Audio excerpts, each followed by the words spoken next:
moi, les psychédéliques, avant ça, c'était une drogue récréative. Voilà, un truc de junkie. C'était pas, je ne savais pas du tout qu'il y avait des vertus thérapeutiques. Donc, de façon consciente, j'y allais par curiosité. Je pense que de façon inconsciente, j'y allais pour résoudre des choses, mais ça, je ne le savais pas encore. Et j'ai décidé de tester les psychédéliques dans un contexte sécurisé, donc en Hollande, puisqu'en Hollande, c'est légal, dans une retraite voilà, anglo-saxonne, il y a quelques années. Ça a été une expérience extraordinaire. Je pense que ça a été l'expérience la plus forte de ma vie. Alors, je peux peut-être raconter l'expérience en tant que telle, parce qu'elle est assez symptomatique de ce qu'on peut vivre, même si chacun vit un voyage très différent. Hein, il n'y a pas un voyage qui ressemble à un autre. Alors, qui ressemble si, quelquefois, il y a des points communs entre les voyages, mais le déroulé d'un voyage est à chaque fois complètement différent d'une personne à l'autre. Et aussi, pour une même personne qui ferait des voyages psychédéliques différents, à chaque voyage est complètement différent et toujours surprenant.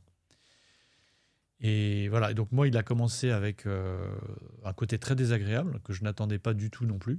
On m'avait dit, oui, tu vas peut-être faire face à des peurs profondes, à des démons, etc. Voilà, dans mon cas, c'était ça qui remontait, c'était douloureux, c'était très pénible, ça a duré des heures.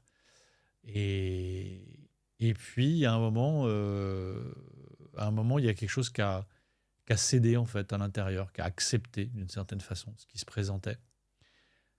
Parce que je pense que j'avais pas le choix. Et puis, il m'a eu un peu à l'usure, finalement, je pense, avec les heures qui se passaient. À un moment, j'étais obligé d'accepter. Et là, ça a été une bascule totale et instantanée. C'est-à-dire que je me suis relevé, j'ai enlevé mon masque, puisque souvent, on fait ces expériences psychédéliques avec un masque sur les yeux pour favoriser l'introspection.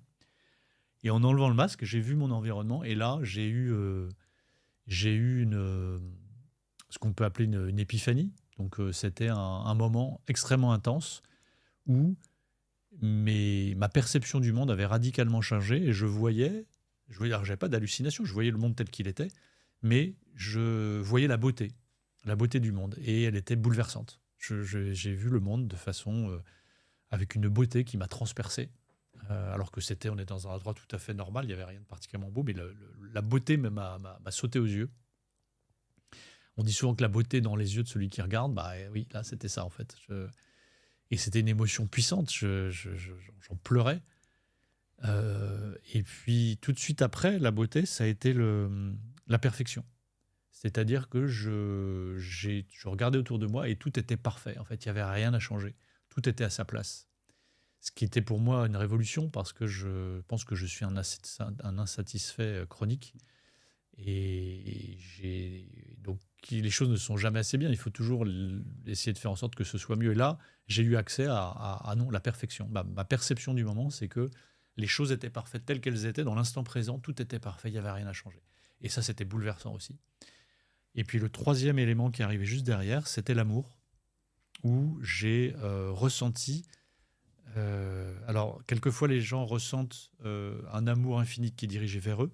Là, c'est le contraire. C'est moi qui aimais. En fait, je ressentais un amour incroyable pour tout, même je dirais sans objet. Un amour sans objet, mais qui était extrêmement fort, et puissant, magnifique. Voilà. Et voilà. Et c'était une expérience complètement folle. Complètement folle. Vraiment, j'avais jamais vécu ça de ma vie. Au moment où c'était difficile, ça avait beau être difficile, j'ai ressenti un amour énorme pour les miens. Donc, pour ma femme, pour mes enfants, pour ma famille. J'ai senti un amour vraiment très très fort. Et c'est un amour qui était avec objet. C'était orienté vers eux. Après, dans la phase un peu extatique, là, c'était un amour sans objet, donc non dirigé, en fait. C'était un amour... j'aimais. J'aimais, tout simplement. Et je pense que dans mon cas, ça a été 5 heures de difficile et 1 heure d'extatique. Les 5 heures, elles ont paru durer 1 heure seulement. J'ai pas du tout C'est après que j'ai réalisé le temps qui s'était passé, mais sur le moment, j'ai pas eu l'impression que ça durait très très longtemps en fait. Le temps était complètement distordu pendant cette expérience.